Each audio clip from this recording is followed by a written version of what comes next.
The Rolling Stones are an English rock band formed in London in 1962. Diverging from the pop rock of the early 1960s, the Rolling Stones pioneered the gritty, heavier-driven sound that came to define hard rock.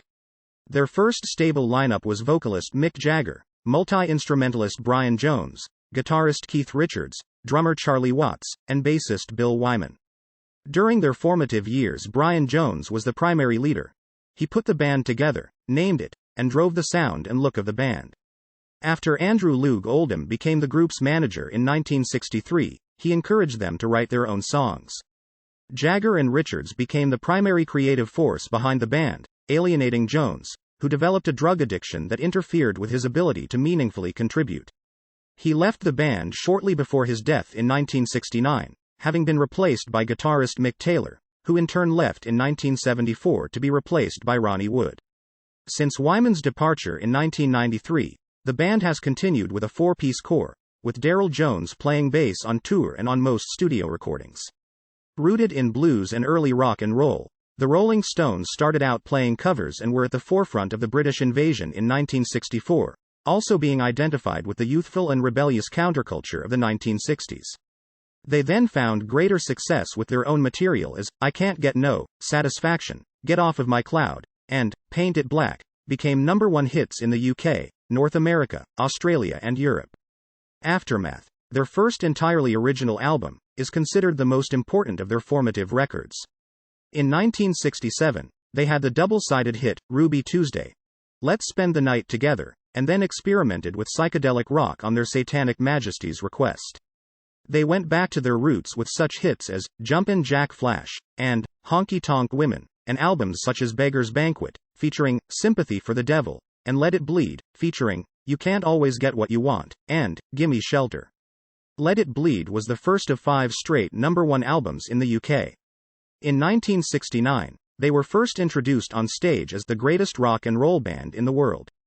Their Tongue and Lips logo appeared in 1971.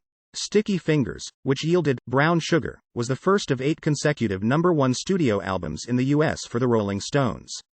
Exile on Main Street, featuring Tumbling Dice and Goat's Head Soup, yielding the hit ballad Angie, were also bestsellers. They released successful albums until the early 1980s, including their 2 largest sellers, Some Girls, featuring the disco-tinged Miss You, and Tattoo You, featuring the hit rocker Start Me Up. They then kept a low profile until 1989 when they released Steel Wheels, featuring Mixed Emotions, which was followed by Voodoo Lounge, a worldwide #1 album that yielded the popular Love Is Strong. Both albums were promoted by large stadium and arena tours as the Stones continue to be a huge concert attraction. By 2007, they had 4 of the top 5 highest-grossing concert tours of all time. Their latest album, Blue and Lonesome, became their 12th UK #1 album. Their No Filter tour ran for 2 years, concluding in August 2019. They have released 30 studio albums, 23 live albums, and numerous compilations. The Rolling Stones' estimated record sales of 200 million makes them one of the best-selling music artists of all time. The band has won 3 Grammy Awards and a Grammy Lifetime Achievement Award. They were inducted into the Rock and Roll Hall of Fame in 1989 and the UK Music Hall of Fame in 2004. In 2019, Billboard magazine ranked the Rolling Stones second on their list of the greatest artists of all time, based on US chart success. They are ranked 4th on Rolling Stone's list of the greatest artists of all time. History. Early history. Keith Richards and Mick Jagger became childhood friends and classmates in 1950 in Dartford, Kent. The Jagger family moved to Wilmington, Kent, 5 miles, 8.0 kilometers, away, in 1954. In the mid-1950s, Jagger formed a garage band with his friend Dick Taylor. The group mainly played material by Muddy Waters, Chuck Berry, Little Richard, Howlin' Wolf and Bo Diddley. Jagger met Richards again on the 17th of October 1961 on Platform 2 of Dartford Railway Station. The Chuck Berry and Muddy Waters records Jagger was carrying revealed a shared interest. A musical partnership began shortly afterwards. Richards and Taylor often met Jagger at his house. The meetings moved to Taylor's house in late 1961, where Alan Etherington and Bob Beckwith joined the trio. The quintet called themselves the Blues Boys. In March 1962, the Blues Boys read about the Ealing Jazz Club in Jazz News newspaper, which mentioned Alexis Kerner's rhythm and blues band, Alexis Kerner's Blues Incorporated. The group sent a tape of their best recordings to Kerner, who was favorably impressed. On the 7th of April, they visited the Ealing Jazz Club where they met the members of Blues Incorporated, who included slide guitarist Brian Jones, keyboardist Ian Stewart and drummer Charlie Watts. After a meeting with Kerner, Jagger and Richards started jamming with the group. Jones, no longer in a band, advertised for bandmates in Jazz Weekly, while Stewart found them a practice space. Together they decided to form a band playing Chicago blues.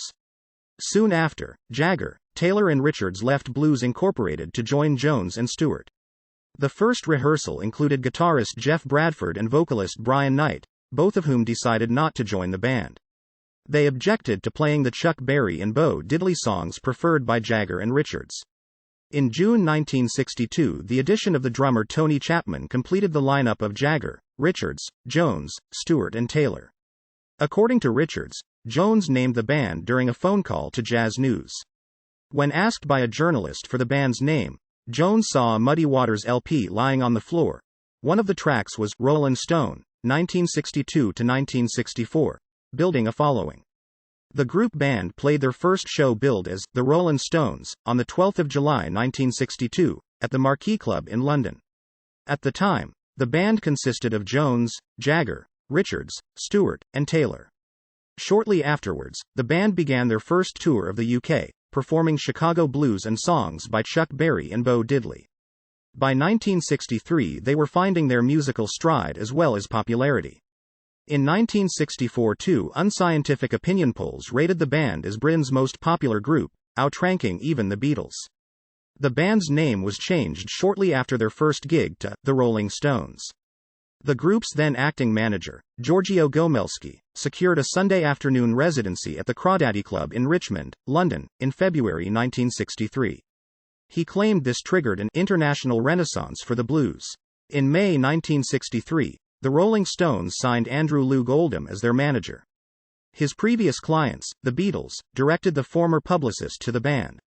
Because Oldham was only 19 and had not reached the age of majority, he was also younger than anyone in the band. He could not obtain an agent's license or sign any contracts without his mother co-signing.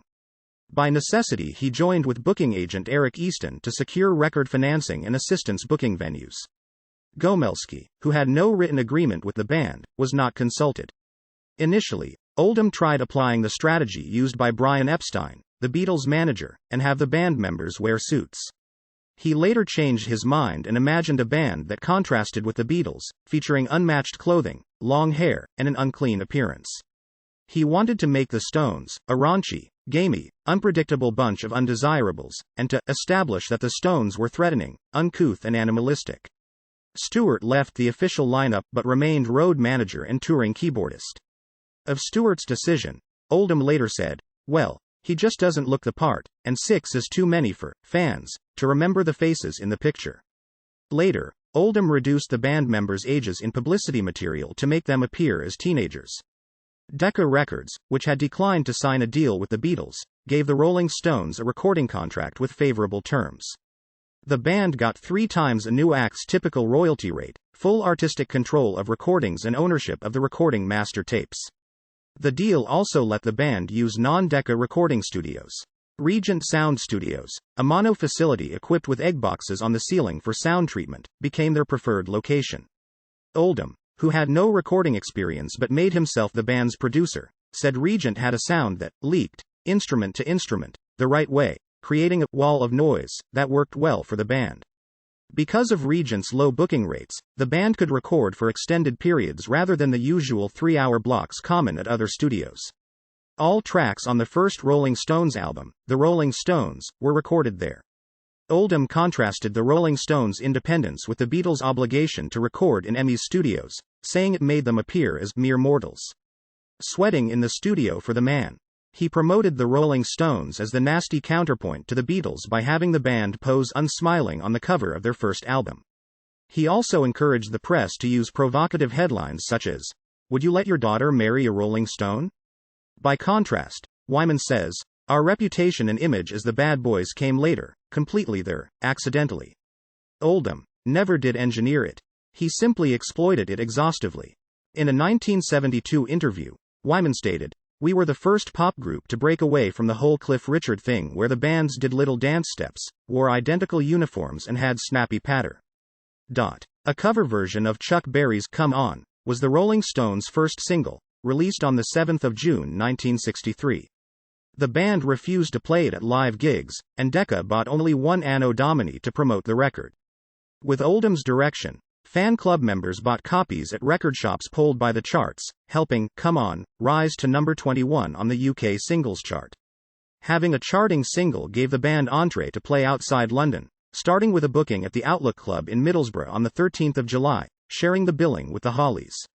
Later in 1963, Oldham and Easton arranged the band's first big UK concert tour as a supporting act for American stars including Bo Diddley, Little Richard and the Everly Brothers. The tour gave the band the opportunity to hone their stagecraft. During the tour, the band recorded their second single, a Lennon-McCartney-penned number entitled, I Wanna Be Your Man. The song was written and given to the Stones when John Lennon and Paul McCartney visited them in the studio, as the two Beatles liked giving the copyrights to songs away to their friends. It reached number 12 on the UK charts. The Beatles' 1963 album, With the Beatles, includes their version of the song. On the 1st of January 1964, the Stones' I Wanna Be Your Man was the first song ever performed on the BBC's Top of the Pops. The third single by the Stones, Buddy Holly's Not Fade Away, reflecting Bo Diddley's style, was released in February 1964 and reached number 3. Oldham saw little future for an act that lost significant songwriting royalties by playing songs of what he described as middle-aged blacks, limiting the appeal to teenage audiences.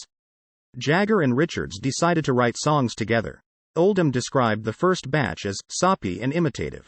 Because the band's songwriting developed slowly, songs on their first album The Rolling Stones, 1964, issued in the US as England's newest hitmakers, were primarily covers, with only one Jagger, Richards original, Tell Me, You're Coming Back, and 2 numbers credited to Nanker Feuds, the pen name used for songs written by the entire group.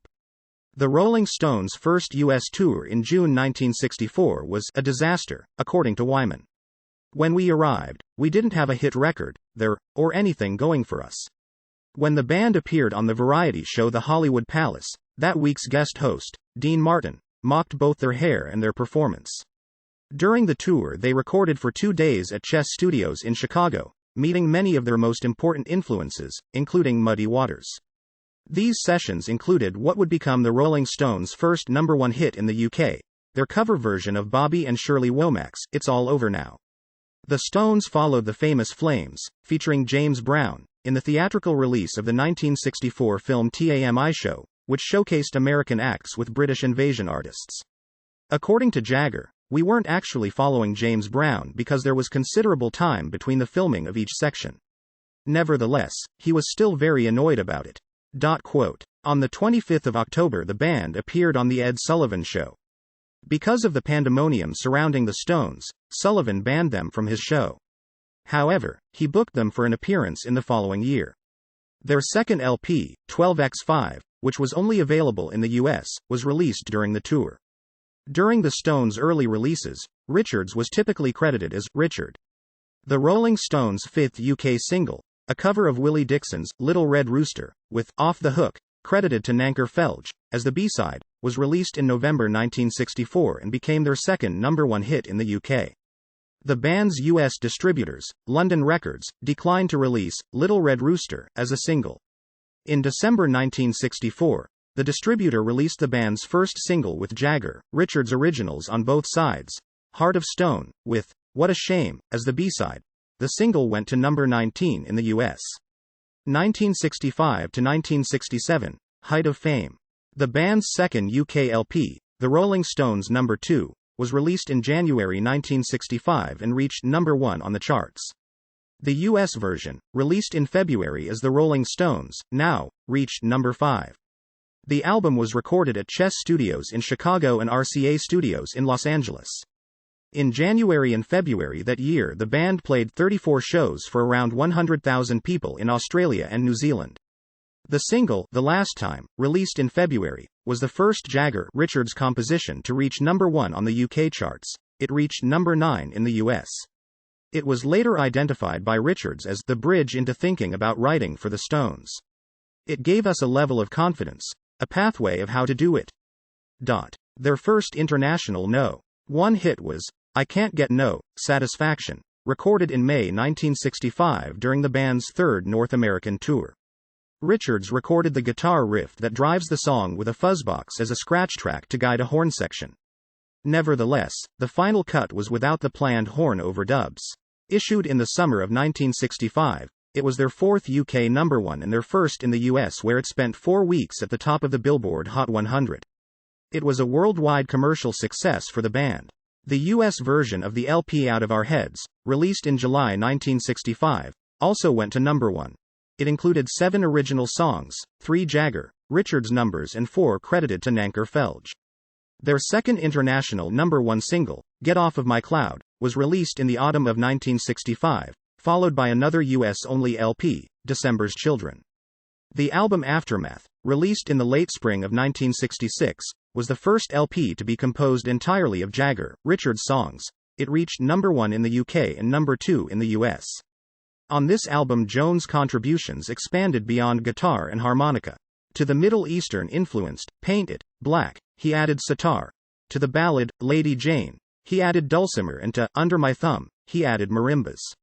Aftermath also contained Goin' Home, a nearly 12-minute song that included elements of jamming and improvisation. The Stones' success on the British and American singles charts peaked during the 1960s. 19th Nervous Breakdown was released in February 1966, and reached number 2 in the UK and US charts. Paint It Black reached number 1 in the UK and US in May 1966. Mother's Little Helper, released in June 1966, reached number 8 in the US. It was one of the first pop songs to discuss the issue of prescription drug abuse.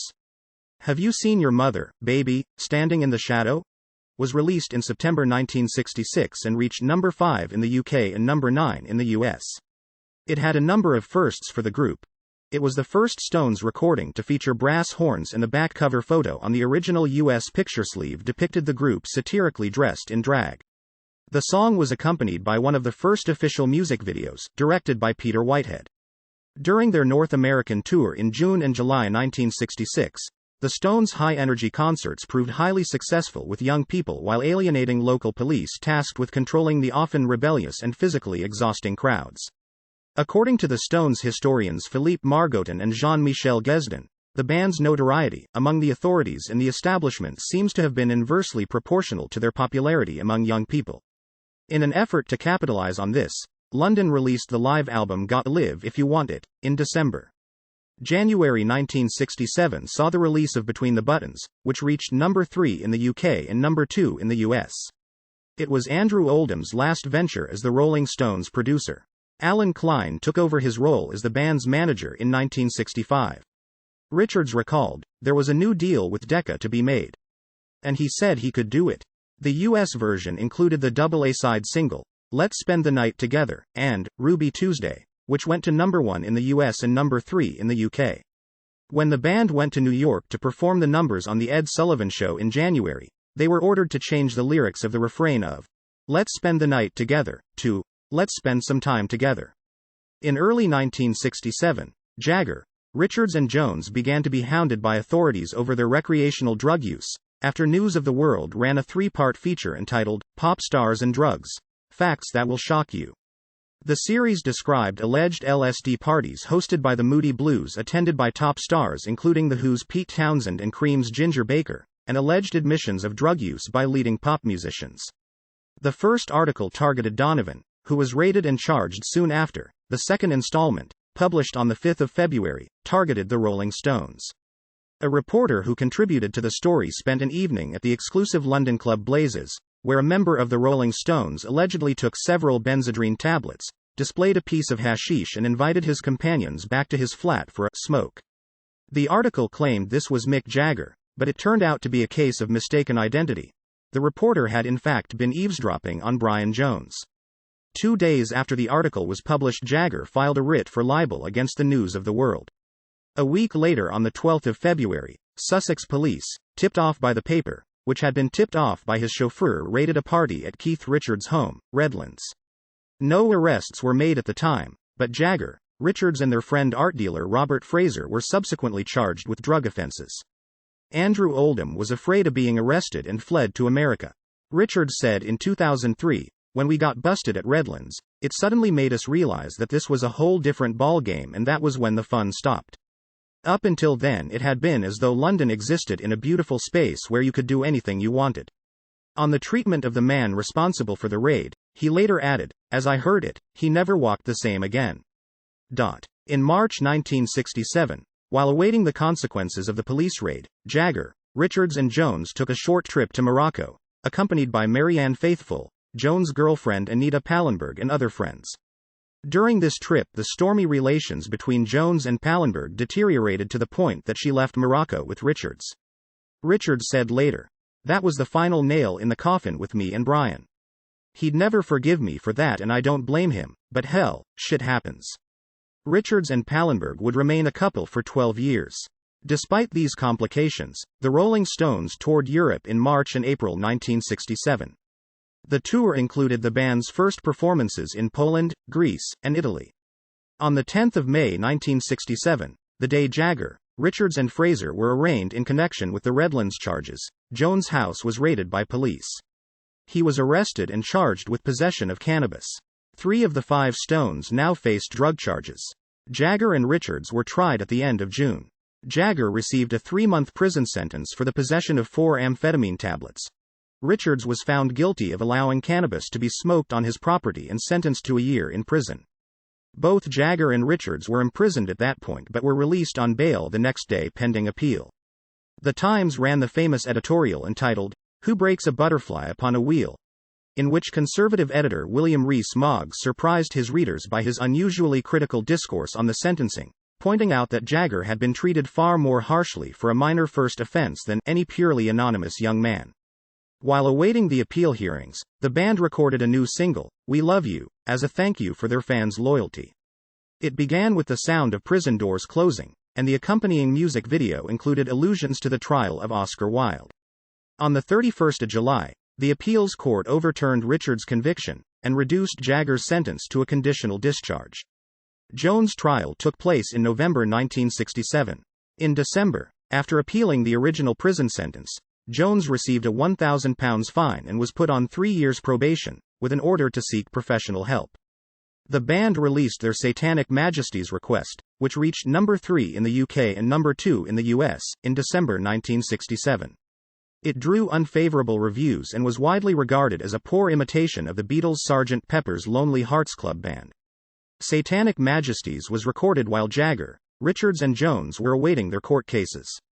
The band parted ways with Oldham during the sessions. The split was publicly amicable, but in 2003 Jagger said, "The reason Andrew left was because he thought that we weren't concentrating and that we were being childish.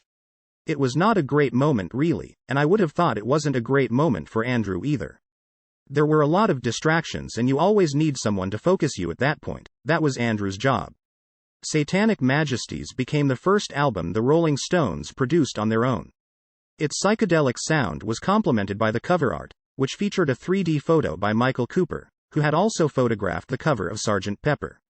Bill Wyman wrote and sang a track on the album, "In Another Land," also released as a single, the first on which Jagger did not sing lead. 1968 to 1972. Jones' departure and death, greatest rock and roll band in the world. The band spent the first few months of 1968 working on material for their next album. Those sessions resulted in the song, "Jumpin' Jack Flash," released as a single in May. The subsequent album, Beggar's Banquet, an eclectic mix of country and blues-inspired tunes, marked the band's return to their roots. It was also the beginning of their collaboration with producer Jimmy Miller. It featured the lead single, "Street Fighting Man," which addressed the political upheavals of May 1968, and "Sympathy for the Devil." Controversy over the design of the album cover, which featured a public toilet with graffiti covering the walls of a stall, delayed the album's release for nearly 6 months. It reached number 3 in the UK and number 5 in the US.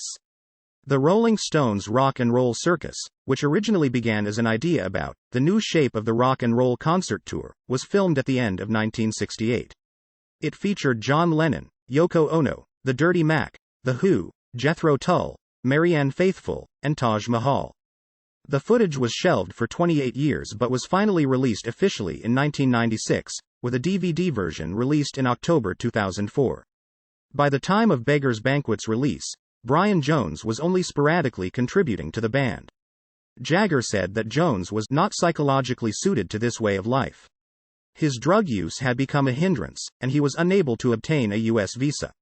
Richards reported that in a June meeting with Jagger, Watson himself at Jones' house, Jones admitted that he was unable to go on the road again, and left the band saying, "I've left, and if I want to I can come back." On the 3rd of July 1969, less than a month later, Jones drowned under mysterious circumstances in the swimming pool at his home, Cochford Farm, in Hartfield, East Sussex. The band auditioned several guitarists, including Paul Kossoff, as a replacement for Jones before settling on Mick Taylor, who was recommended to Jagger by John Mayall. The Rolling Stones were scheduled to play at a free concert for Black Hill Enterprises in London's Hyde Park, 2 days after Jones' death. They decided to go ahead with the show as a tribute to him. Jagger began by reading an excerpt from Shelley's poem Adonis, an elegy written on the death of his friend John Keats.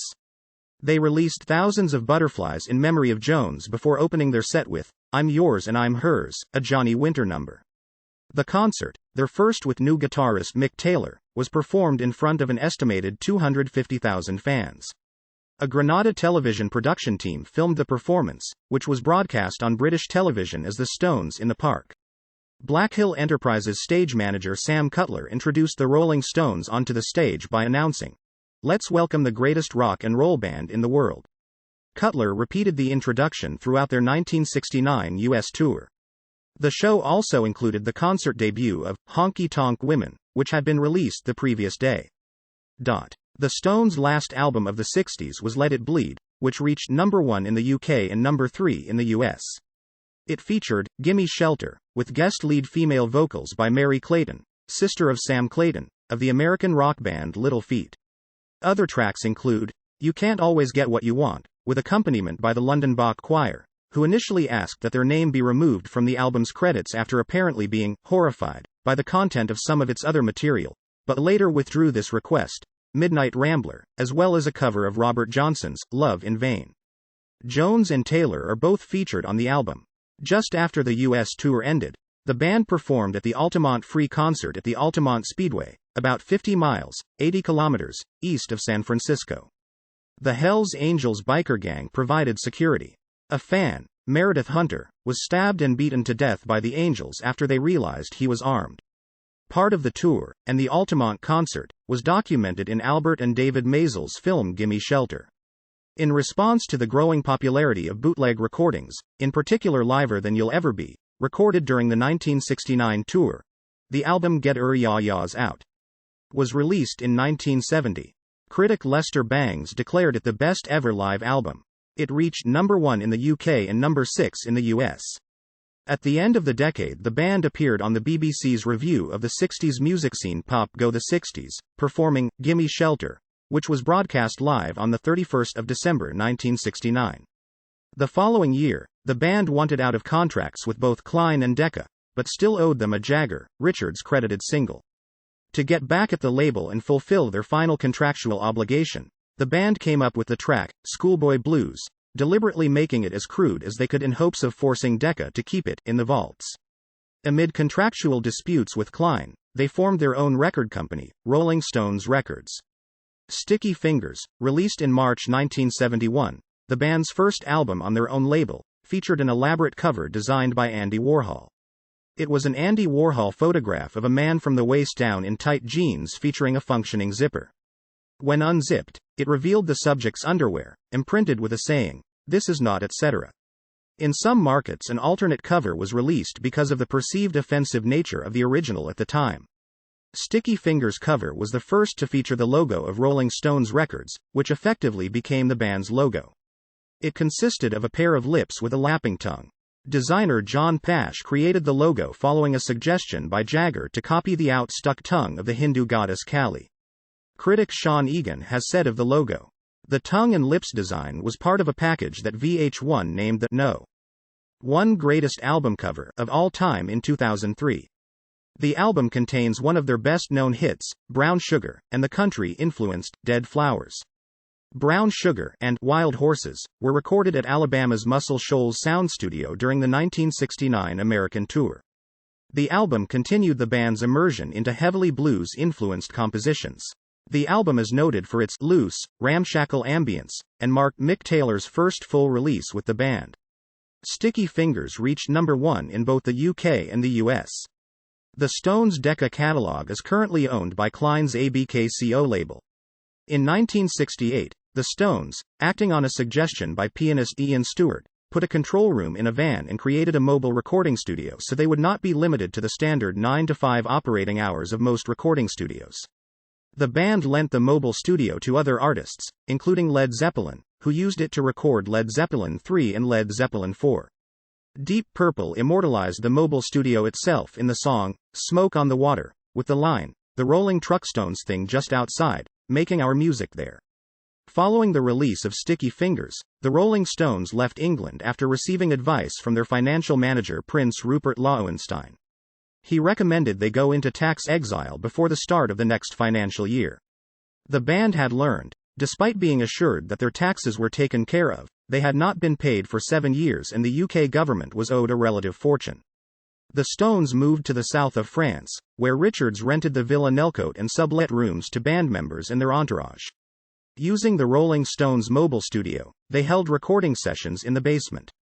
They completed the new tracks, along with material dating as far back as 1969, at Sunset Studios in Los Angeles. The resulting double album, Exile on Main Street, was released in May 1972, and reached number 1 in both the UK and the US. Given an A+ grade by critic Robert Christgau and disparaged by Lester Bangs, who reversed his opinion within months, Exile is now accepted as one of the Stones' best albums. The films Cocksucker Blues, never officially released, and Ladies and Gentlemen, The Rolling Stones, released in 1974, document the subsequent highly publicized 1972 North American tour. The band's double compilation, Hot Rocks 1964-1971, was released in 1971. It reached number 3 in the UK and number 4 in the US. It is certified diamond in the US, having sold over 6 million copies, being certified 12x platinum for being a double album, and spent over 347 weeks on the Billboard album chart. In 1974, Bill Wyman was the first band member to release solo material, his album Monkey Grip. As of 2018, Wyman has released 5 solo albums, with the most recent, Back to Basics, released in 2015. 1972 to 1977, Critical Fluctuations and Ronnie Wood. Members of the band set up a complex financial structure in 1972 to reduce the amount of their taxes.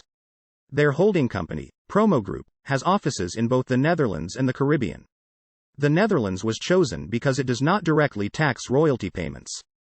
The band have been tax exiles ever since, meaning they can no longer use Britain as their main residence. Due to the arrangements with the holding company, the band has reportedly paid a tax of just 1.6% on their total earnings of £242 million over the past 20 years. In November 1972, the band began recording sessions in Kingston, Jamaica, for the album Goat's Head Soup. It was released in 1973 and reached number 1 in both the UK and US. The album, which contained the worldwide hit, Angie, was the first in a string of commercially successful but tepidly received studio albums. The sessions for Goat's Head Soup also produced unused material, most notably an early version of the popular ballad, Waiting on a Friend, which was not released until the Tattoo LP 8 years later.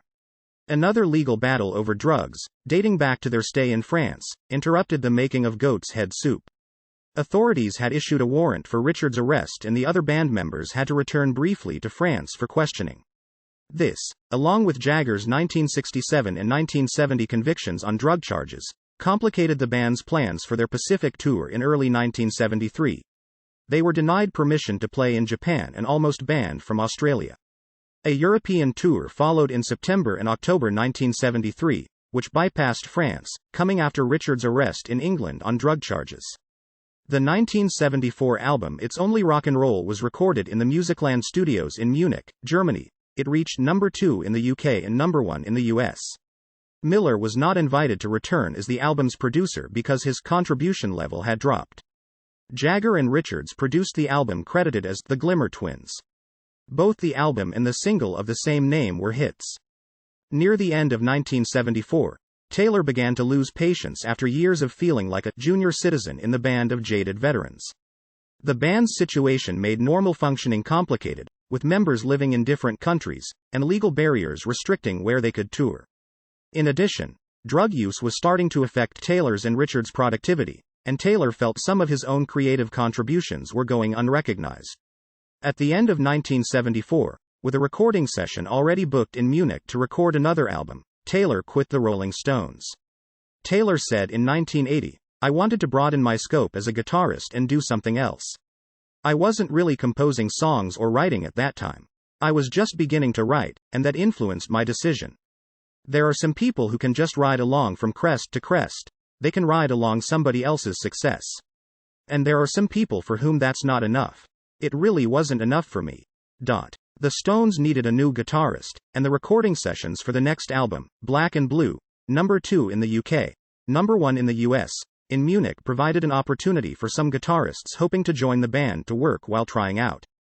Guitarists as stylistically disparate as Peter Frampton and Jeff Beck were auditioned, as well as Robert A. Johnson and Shuggie Otis. Both Beck and Irish blues rock guitarist Rory Gallagher later claimed they had played without realizing they were being auditioned. American session players Wayne Perkins and Harvey Mandel also tried out, but Richards and Jagger preferred for the band to remain purely British.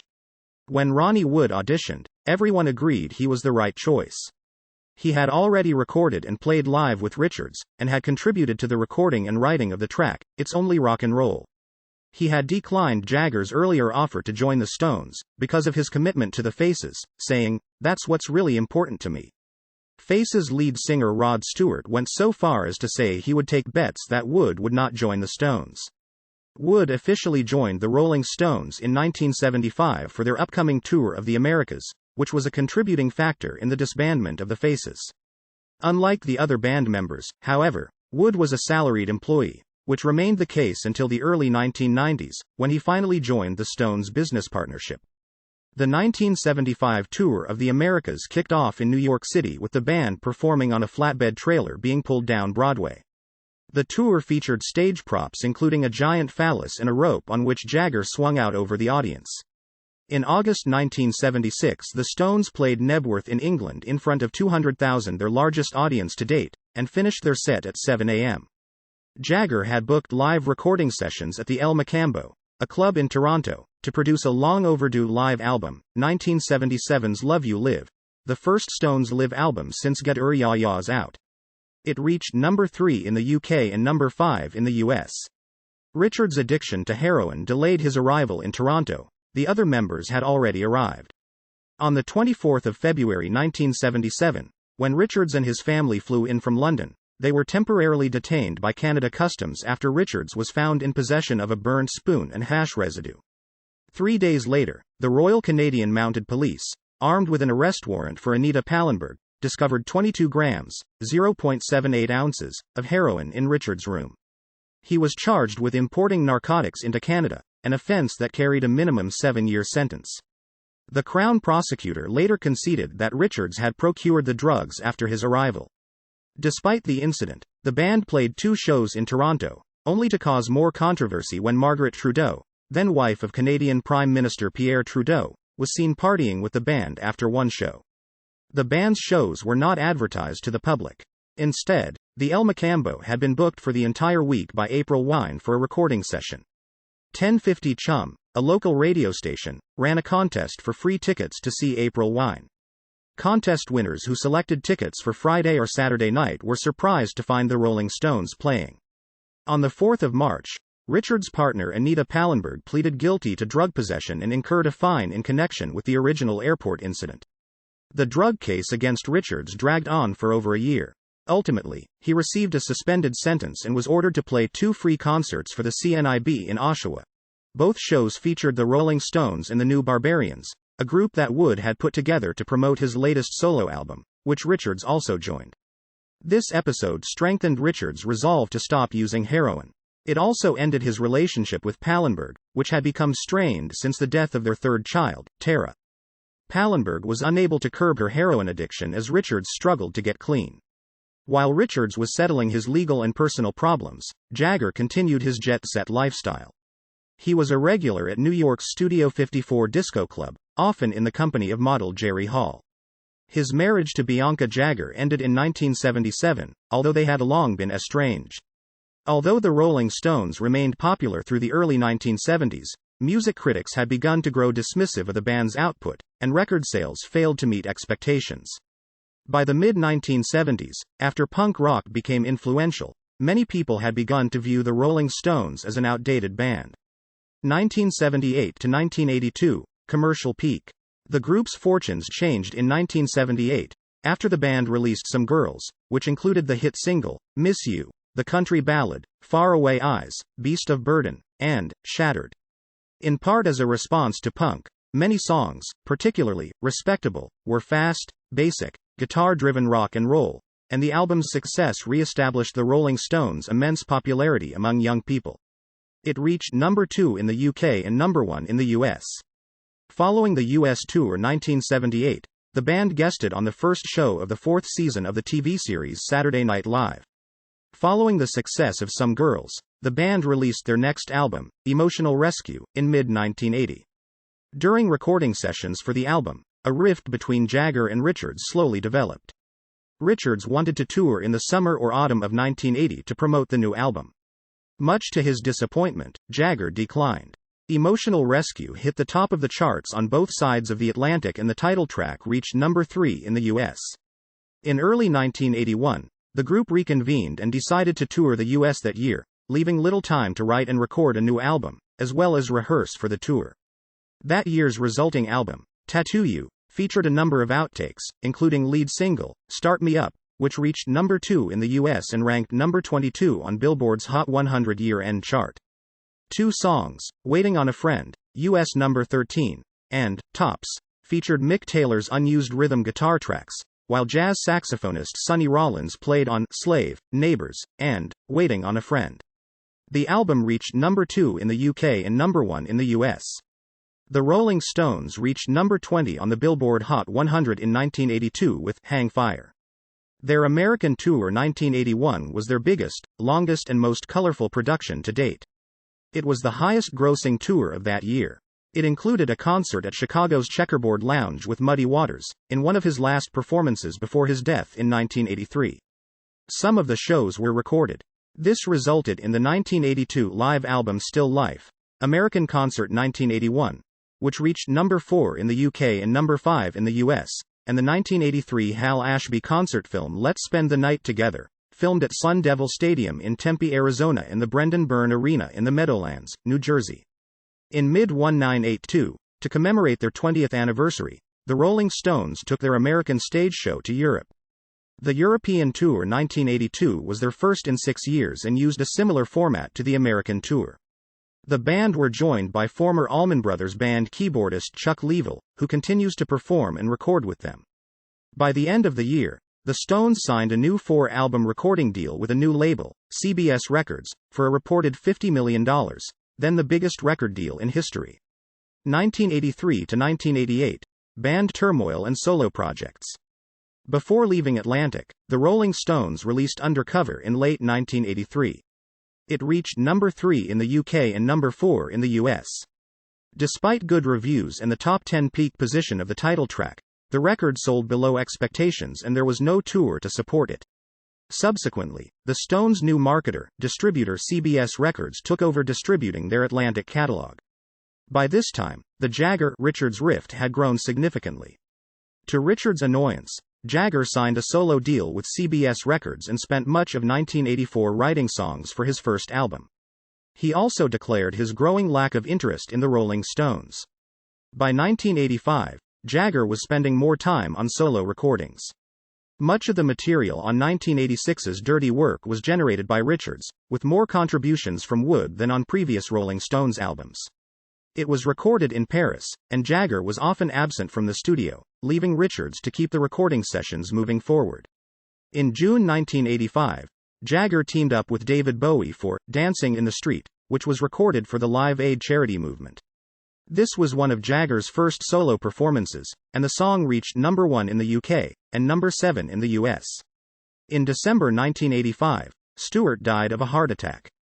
The Rolling Stones played a private tribute concert for him at London's 100 Club in February 1986. 2 days later they were presented with a Grammy Lifetime Achievement Award.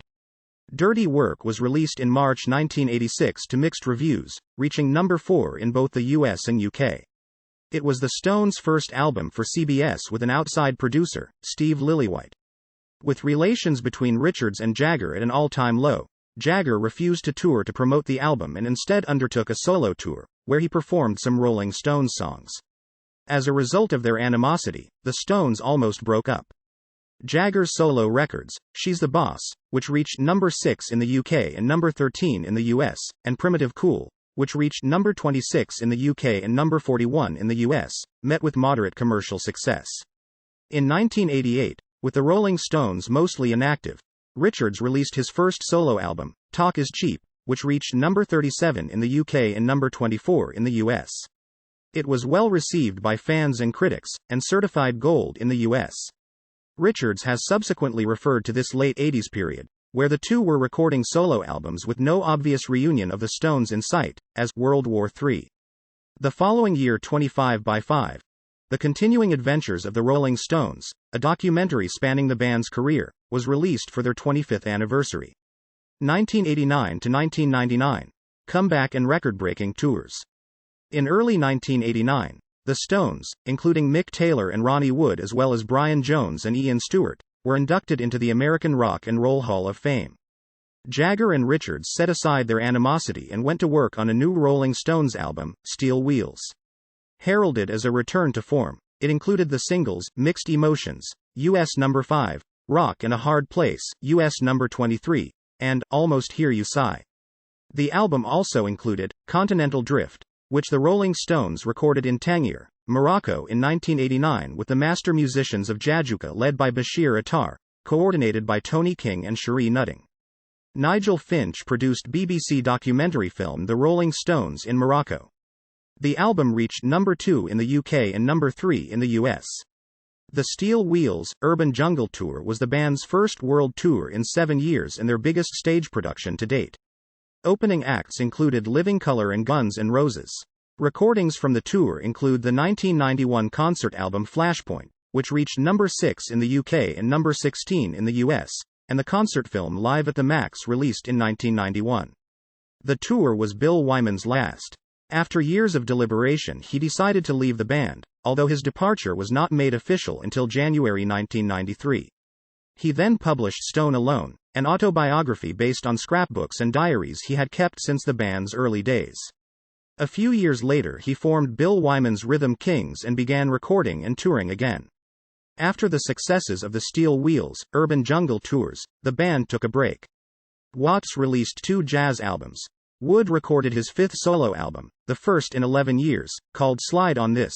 Wyman released his 4th solo album. Richards released his 2nd solo album in late 1992, Main Offender, and did a small tour including big concerts in Spain and Argentina. Jagger got good reviews and sales with his 3rd solo album, Wandering Spirit, which reached number 12 in the UK and number 11 in the US. The album sold more than 2 million copies worldwide, being certified gold in the US. After Wyman's departure, the Rolling Stones' new distributor, record label, Virgin Records, remastered and repackaged the band's back catalog from Sticky Fingers to Steel Wheels, except for the 3 live albums. They issued another hits compilation in 1993 entitled Jump Back, which reached number 16 in the UK and number 30 in the US. By 1993, the Stones were ready to start recording another studio album. Charlie Watts recruited bassist Darryl Jones, a former sideman of Miles Davis and Sting, as Wyman's replacement for 1994's Voodoo Lounge. Jones continues to perform with the band as their touring and session bassist. The album met with strong reviews and sales, going double platinum in the US. Reviewers took note and credited the album's traditionalist sounds to the Rolling Stones' new producer Don Was. Voodoo Lounge won the Grammy Award for Best Rock Album at the 1995 Grammy Awards. It reached number 1 in the UK and number 2 in the US. The accompanying Voodoo Lounge tour lasted into the following year and grossed $320 million, becoming the world's highest-grossing tour at the time. Mostly acoustic numbers from various concerts and rehearsals made up Stripped, which reached number 9 in the UK and the US. It featured a cover of Bob Dylan's Like a Rolling Stone, as well as infrequently played songs like Shine a Light, Sweet Virginia, and The Spider and the Fly. On the 8th of September 1994, the Stones performed their new song, Love is Strong, and Start Me Up, at the 1994 MTV Video Music Awards at Radio City Music Hall in New York. The band received the Lifetime Achievement Award at the ceremony. The Rolling Stones were the first major recording artists to broadcast a concert over the internet. A 20-minute video was broadcast on the 18th of November 1994 using the Mabone at 10 frames per second.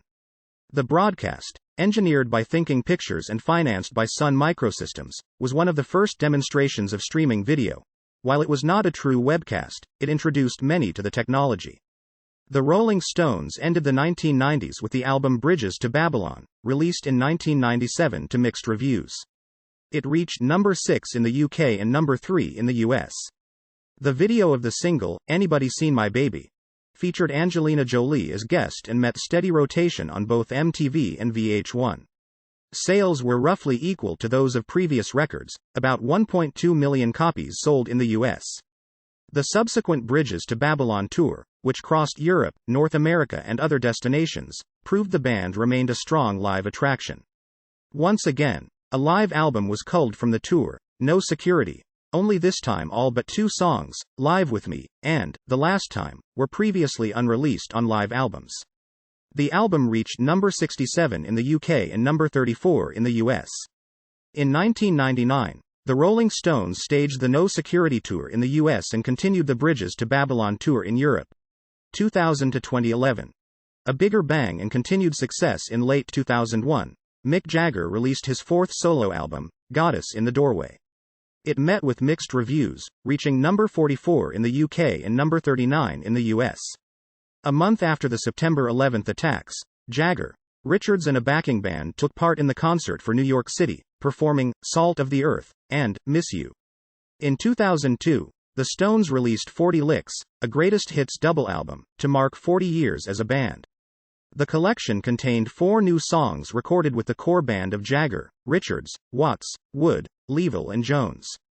The album has sold more than 7 million copies worldwide. It reached number 2 in both the US and UK. The same year, Q magazine named the Rolling Stones one of the 50 bands to see before you die, and the 2002-2003 Licks tour gave people that chance. It included shows in small theaters. The Stones headlined the Molson Canadian Rocks for Toronto concert in Toronto, Canada, to help the city, which they had used for rehearsals since the Voodoo Lounge tour, recover from the 2003 SARS epidemic. An estimated 490,000 people attended the concert. On the 9th of November 2003, the band played their first concert in Hong Kong as part of the Harbour Fest celebration, in support of its SARS-affected economy. The same month, the band licensed the exclusive rights to sell the new 4-DVD boxed set, 4 Flicks, recorded on their recent world tour, to the US Best Buy chain of stores. In response, some Canadian and US music retail chains, including HMV Canada and Circuit City, pulled Rolling Stones CDs and related merchandise from their shelves and replaced it with signs explaining why. In 2004, a double live album of the Licks tour, Live Licks, was released and certified gold in the US. It reached number 2 in both the UK and US. In November 2004, the Rolling Stones were among the inaugural inductees into the UK Music Hall of Fame. The band's first new album in almost 8 years, A Bigger Bang, was released on the 6th of September to strong reviews, including a glowing write-up in Rolling Stone magazine. The album reached number 2 in the UK and number 3 in the US. The single, Streets of Love, reached the top 15 in the UK. The album included the political, Sweet Neo-Con, Jagger's criticism of American neoconservatism. Richards was initially worried about a political backlash in the US, but did not object to the lyrics, saying, "I just didn't want it to become some peripheral distractions, political storm in a teacup sort of thing." The subsequent A Bigger Bang tour began in August 2005, and included North America, South America and East Asia. In February 2006, the group played the halftime show of Super Bowl 40 in Detroit, Michigan. By the end of 2005, the Bigger Bang Tour set a record of $162 million in gross receipts, breaking the North American mark set by the band in 1994. On the 18th of February 2006, the band played a free concert to over 1 million people at the Copacabana Beach in Rio de Janeiro, one of the largest rock concerts of all time. After performances in Japan, China, Australia and New Zealand in March-April 2006, the Stones tour took a scheduled break before proceeding to Europe. During the break, Keith Richards was hospitalized in New Zealand for cranial surgery after a fall from a tree on Fiji, where he had been on holiday. The incident led to a 6-week delay in launching the European leg of the tour. In June 2006, it was reported that Ronnie Wood was continuing his alcohol abuse rehabilitation program, but this did not affect the rearranged European tour schedule. Mick Jagger's throat problems forced the cancellation of 2 of the 21 shows scheduled for July to September 2006. The Stones returned to North America for concerts in September 2006, and returned to Europe on the 5th of June 2007. By November 2006, the Bigger Bang Tour had been declared the highest-grossing tour of all time. Martin Scorsese filmed the Stones' performances at New York City's Beacon Theatre on the 29th of October and the 1st of November 2006 for the documentary film, Shine a Light, released in 2008. The film features guest appearances by Buddy Guy, Jack White, and Christina Aguilera. An accompanying soundtrack, also titled Shine a Light, was released in April 2008 and reached number 2 in the UK and number 11 in the US. The album's debut at number 2 on the UK charts was the highest position for a Rolling Stones concert album since Get Ur Ya Ya's Out. The Rolling Stones in concert in 1970. At the Beacon Theatre show, music executive Ahmet Ertegun fell and later died from his injuries. The band toured Europe throughout June-August 2007. The 12th of June 2007 saw the release of the band's second 4-disc DVD set, The Biggest Bang, a 7-hour film featuring their shows in Austin, Rio de Janeiro, Saitama, Shanghai and Buenos Aires, along with extras. On the 10th of June 2007, the band performed their first gig at a festival in 30 years, at the Isle of Wight Festival, to a crowd of 65,000 and were joined on stage by Amy Winehouse. On the 26th of August 2007, they played their last concert of the Bigger Bang Tour at the O2 Arena in London. At the conclusion of the tour, the band had grossed a record-setting $558 million and were listed in the latest edition of Guinness World Records. On the 12th of November 2007, ABKCO released Rolled Gold, the very best of the Rolling Stones, a double CD remake of the 1975 compilation Rolled Gold. In July 2008, the Rolling Stones left EMI to sign with Vivendi's Universal Music, taking with them their catalog stretching back to Sticky Fingers. New music released by the band while under this contract was to be issued through Universal's Polydor label. Mercury Records was to hold the U.S. rights to the pre-1994 material, while the post-1994 material was to be handled by Interscope Records, once a subsidiary of Atlantic. During the autumn, Jagger and Richards worked with producer Don Was to add new vocals and guitar parts to 10 unfinished songs from the Exile on Main Street sessions. Jagger and Mick Taylor also recorded a session together in London where Taylor added lead guitar to what would be the expanded album's single, Plundered My Soul. On the 17th of April 2010, the band released a limited edition 7-inch vinyl single of the previously unreleased track, Plundered My Soul, as part of Record Store Day. The track, part of the group's 2010 reissue of Exile on Main Street, was combined with All Down the Line as its B-side. The band appeared at the Cannes Festival for the premiere of the documentary Stones in Exile, directed by Stephen Kijek, about the recording of the album Exile on Main Street on the 23rd of May. The reissue of Exile on Main Street reached number 1 on the UK charts, almost 38 years to the week after it first occupied that position. The band became the first act to see a classic work return to number 1 decades after it was first released. In the US, the album re-entered the charts at number 2. Lowenstein proposed to the band that they wind down their recording and touring activity and sell off their assets. The band disagreed, and that year Lowenstein parted from the band after 4 decades as their manager, later writing the memoir A Prince Among Stones. Joyce Smith, a lawyer who had long been working for the Stones, took over as their full-time manager in 2010. Smith would go on to win Top Manager in the 2019 Billboard Live Music Awards. In October 2010, the Stones released Ladies and Gentlemen, The Rolling Stones to cinemas and later to DVD. A digitally remastered version of the film was shown in select cinemas across the United States. Although originally released to cinemas in 1974, it had never been available for home release apart from bootleg recordings. In October 2011, the Stones released The Rolling Stones, Some Girls Live in Texas, 78 to cinemas. A digitally remastered version of the film was shown in select cinemas across the U.S. This live performance was recorded during one show in Fort Worth, Texas in support of their 1978 U.S. tour and their album Some Girls. The film was released, on DVD, Blu-ray disc, on the 15th of November 2011. On the 21st of November, the band reissued Some Girls as a 2-CD deluxe edition. The second CD included 12 previously unreleased tracks, except So Young, which was a B-side to Out of Tears, from the sessions with mostly newly recorded vocals by Jagger. 2012-2016 to 50th anniversary. Documentary and Blue and Lonesome. The Rolling Stones celebrated their 50th anniversary in the summer of 2012 by releasing the book The Rolling Stones, 50. A new take on the band's lip and tongue logo, designed by Shepard Fairey, was also revealed and used during the celebrations.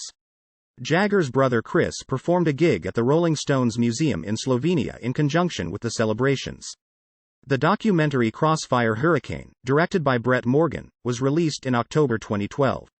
He conducted approximately 50 hours of interviews for the film, including extensive interviews with Wyman and Taylor. This was the first official career-spanning documentary since 25 by 5, The Continuing Adventures of the Rolling Stones, filmed for their 25th anniversary in 1989. A new compilation album, Grr, was released on the 12th of November. Available in 4 different formats, it included 2 new tracks, Doom and Gloom, and One More Shot, recorded at Studio Guillaume Tell in Paris, France, in the last few weeks of August 2012. The album went on to sell over 2 million copies worldwide. The music video for Doom and Gloom, featuring Noomi Rapace, was released on the 20th of November. In November 2012, the Stones began their 50 and counting tour at London's O2 Arena, where they were joined by Jeff Beck. At their second show in London, Eric Clapton and Florence Welch joined the group on stage. Their third anniversary concert took place on the 8th of December at the Barclays Center, Brooklyn, New York. The last 2 dates were at the Prudential Center in Newark, New Jersey, on 13 and the 15th of December. Bruce Springsteen and blues rock band The Black Keys joined the band on the final night. They also played 2 songs at the 12th of December 12, the concert for Sandy Relief. The Stones played 19 shows in the US in spring 2013, before returning to the UK. On the 29th of June, the band performed at the 2013 Glastonbury Festival. They returned to Hyde Park in July, though it was not free like the 1969 concert. They performed the same set list as their 1969 concert at the venue. Hyde Park Live, a live album recorded at the 2 Hyde Park gigs on 6 and the 13th of July, was released exclusively as a digital download through iTunes later that month. A live DVD, Sweet Summer Sun, Live in Hyde Park, was released on the 11th of November. In February 2014, the band embarked on their 14 on Fire tour spanning the Middle East, Asia, Australia and Europe, scheduled to last through to the summer.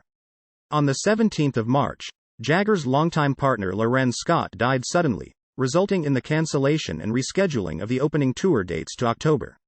On the 4th of June, the Rolling Stones performed for the first time in Israel. Haaretz described the concert as being historic with a capital H. In a 2015 interview with Jagger, when asked if retirement crosses his mind, he stated, "Nah, not in the moment. I'm thinking about what the next tour is. I'm not thinking about retirement. I'm planning the next set of tours, so the answer is really, no, not really." The Stones embarked on their Latin American tour in February 2016. On the 25th of March, the band played a bonus show, a free open-air concert in Havana, Cuba. In June of that year, the Rolling Stones released Totally Stripped, an expanded and reconceived edition of Stripped, in multiple formats. Their concert on the 25th of March 2016 in Cuba was commemorated in the film Havana Moon. It premiered on the 23rd of September for one night only in more than 1,000 theaters worldwide. The film Ole Ole Ole, A Trip Across Latin America, a documentary of their 2016 Latin America tour, was shown in cinemas on the 12th of December for one night only. Ole Ole Ole, A Trip Across Latin America came out on DVD and Blu-ray the 26th of May 2017. The Stones performed at the Desert Trip Festival held in Indio, California, playing 2 nights, 7 and the 14th of October, the same nights as Bob Dylan. The band released Blue and Lonesome on the 2nd of December 2016. The album consisted of 12 blues covers of artists like Howlin' Wolf, Jimmy Reed and Little Walter. Recording took place in British Grove Studios, London, in December 2015, and featured Eric Clapton on 2 tracks. The album reached number 1 in the UK, the second highest opening sales week for an album that year. It also debuted at number 4 on the Billboard 200. 2017-present. No Filter Tour, Jagger Surgery and New Album Project. In July 2017, the Toronto Sun reported that the Stones were getting ready to record their first album of original material in more than a decade, but as of 2020 it had not been released and was further delayed due to the COVID-19 pandemic. On Air, a collection of 18 recordings the band performed on the BBC between 1963 and 1965, was released in December 2017. The album featured 8 songs the band had never recorded or released commercially. In May 2017, the No Filter Tour was announced, with 14 shows in 12 different venues across Europe in September and October of the same year. It was later extended throughout July 2018, adding 14 new dates across the UK and Europe, making it the band's first UK tour since 2006. In November 2018, the Stones announced plans to bring the No Filter Tour to US stadiums in 2019, with 13 shows set to run from April to June. In March 2019, it was announced that Jagger would be undergoing heart valve replacement surgery, forcing the band to postpone the 17-date North American leg of their No Filter Tour. On the 4th of April 2019, it was announced that Jagger had completed his heart valve procedure in New York, was recovering, in hospital, after a successful operation, and could be released in the following few days. On the 16th of May, the Rolling Stones announced that the No Filter Tour would resume on the 21st of June with the 17 postponed dates rescheduled up to the end of August. In March 2020, the No Filter Tour was postponed due to the COVID-19 pandemic. The Rolling Stones, featuring Jagger, Richards, Watts, and Wood at their own homes, were one of the headline acts on Global Citizen's One World Together at Home online and on-screen concert on the 18th of April 2020, a global event featuring dozens of artists and comedians to support frontline healthcare workers in the World Health Organization during the COVID-19 pandemic. On the 23rd of April, Jagger announced through his Facebook page the release, the same day at 5 p.m. British summertime, of the single, Living in a Ghost Town, a new Rolling Stones song recorded in London and Los Angeles in 2019 and finished in isolation, part of the new material that the band was recording in the studio prior to the COVID-19 lockdown. A song that the band thought would resonate through the times we're living in, and their first original one since 2012. The song reached number 1 on the German singles chart, the first time the Stones had reached the top spot in 52 years, and making them the oldest artists ever to do so. The band's 1973 album, Goat's Head Soup, was reissued on the 4th of September 2020 and featured previously unreleased outtakes, such as Criss Cross, which was released as a single and music video on the 9th of July 2020, Scarlet, featuring Jimmy Page, and All the Rage. On the 11th of September 2020, the album topped the UK Albums Chart as the Rolling Stones became the first band to top the chart across 6 different decades. It was announced in August 2021 that Charlie Watts had to undergo an unspecified medical procedure and would not make the remainder of the No Filter Tour. Longtime Stones associate Steve Jordan is to fill in as drummer for the remainder of the tour. Musical development. The Rolling Stones have assimilated various musical genres into their own collective sound. Throughout the band's career, their musical contributions have been marked by a continual reference and reliance on musical styles including blues, psychedelia, R&B, country, folk, reggae, dance, and world music, exemplified by Jones' collaboration with the master musicians of Jajouka, as well as traditional English styles that use stringed instruments like harps. Brian Jones experimented with the use of non-traditional instruments such as the sitar and slide guitar in their early days. The group started out covering early rock and roll and blues songs, and have never stopped playing live or recording cover songs.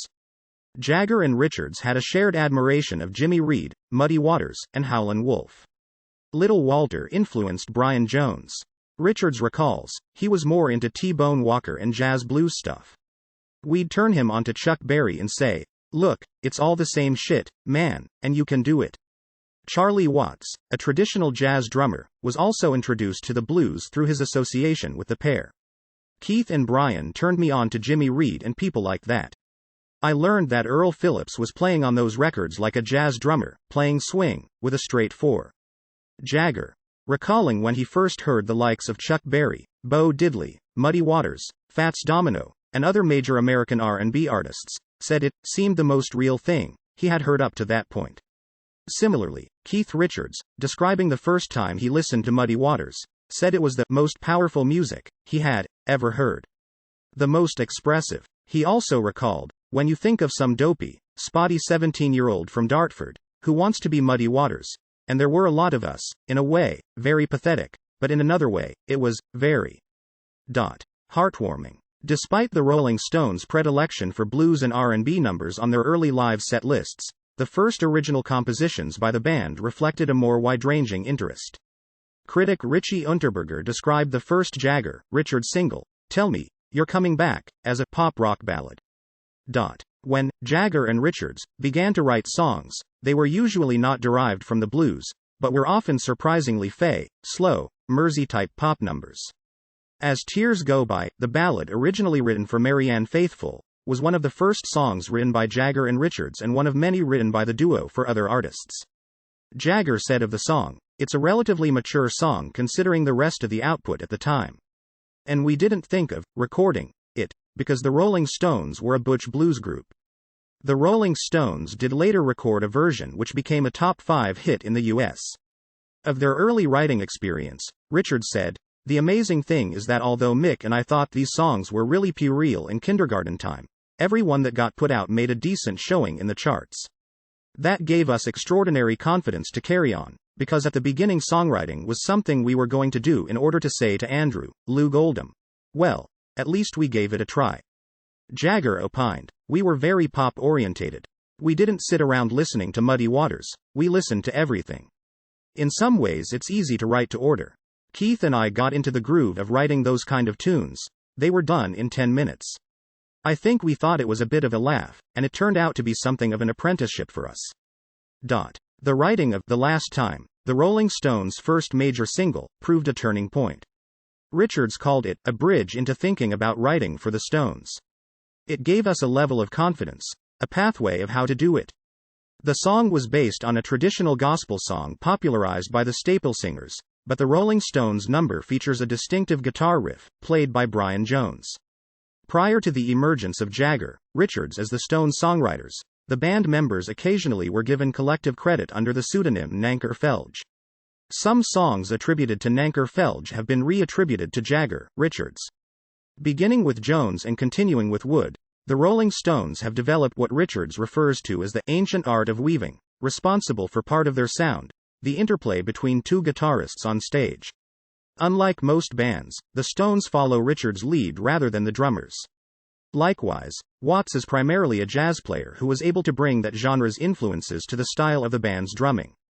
The following of Richards' lead has led to conflicts between Jagger and Richards, and they have been known to annoy one another, but they have both agreed it makes a better record. Watts in particular has praised Jagger's production skills.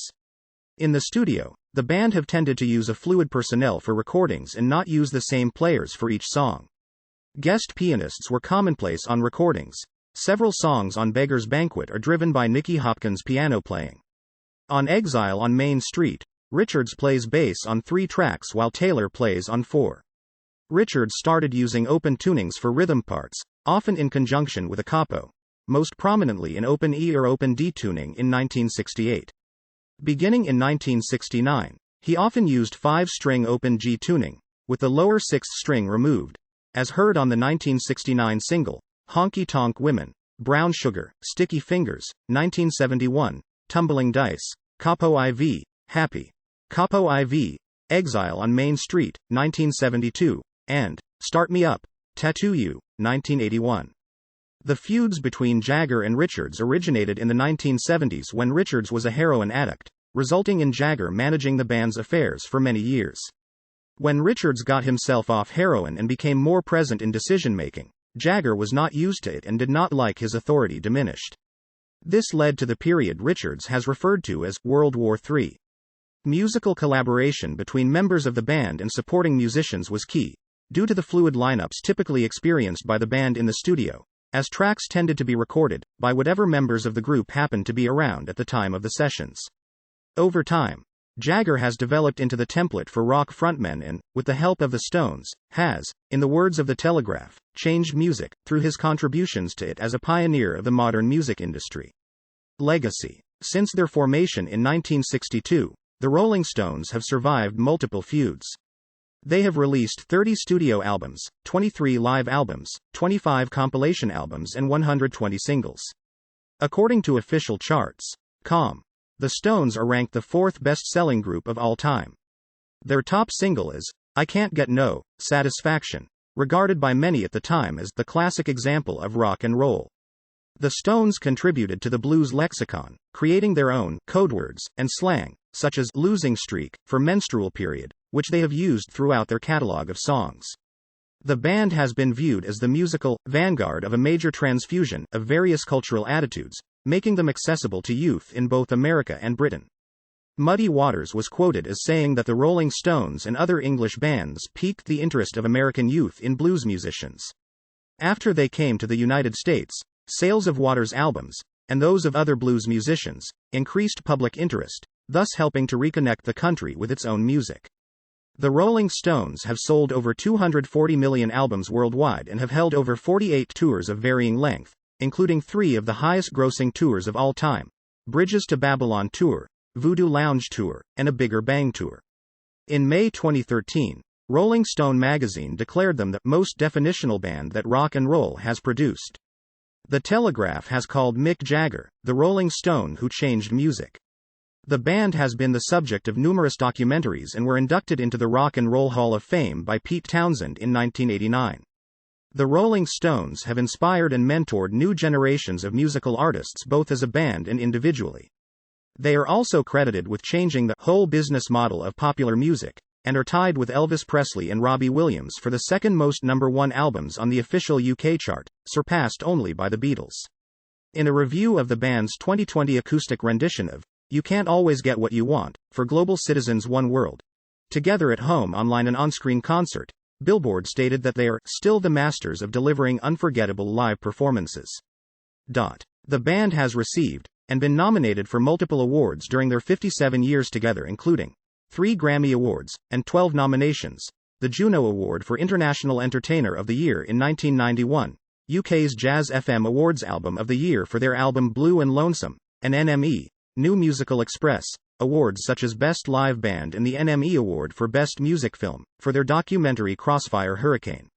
On Jagger's 75th birthday, scientists named 7 fossil stoneflies after present and former members of the band.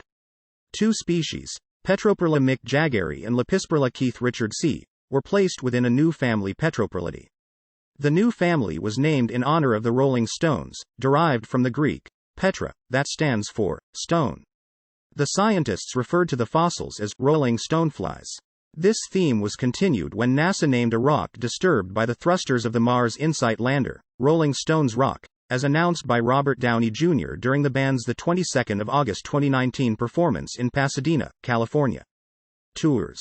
The Rolling Stones have performed more than 2,000 concerts around the world. Their first concert was on the 12th of July 1962 at the Marquee Club in London.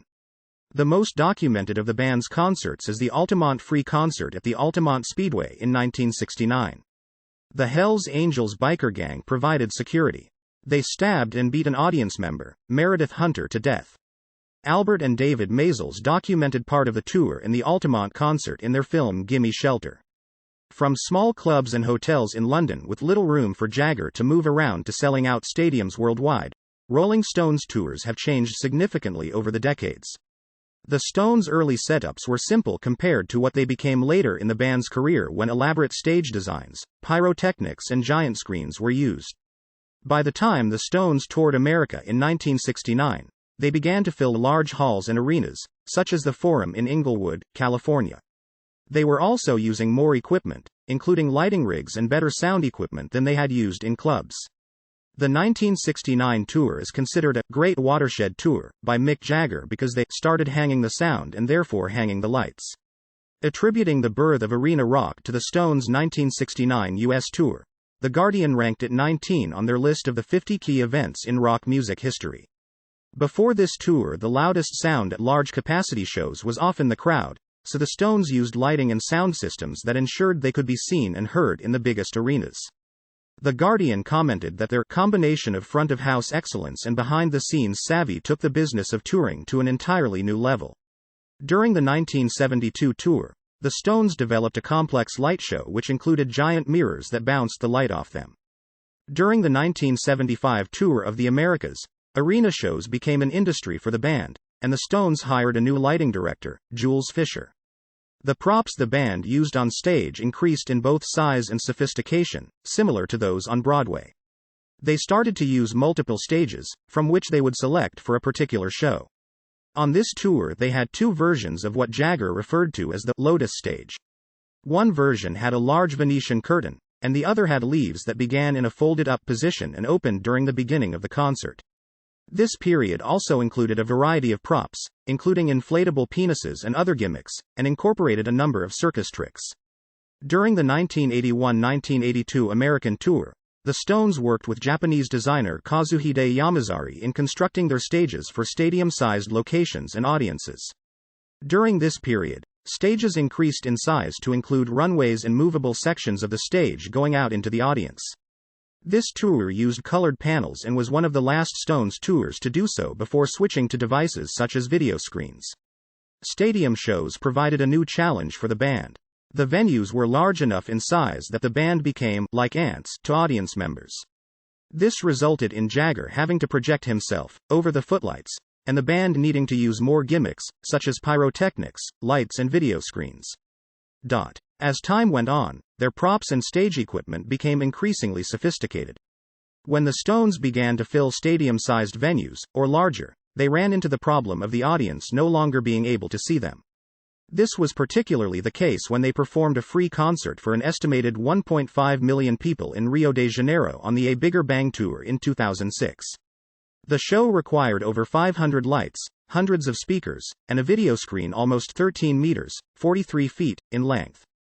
Due to the 2.5 kilometers, 1.6 miles length of the beach on which the Stones performed, sound systems had to be set up in a relay pattern down the length of the beach, to keep the sound in sync with the music from the stage.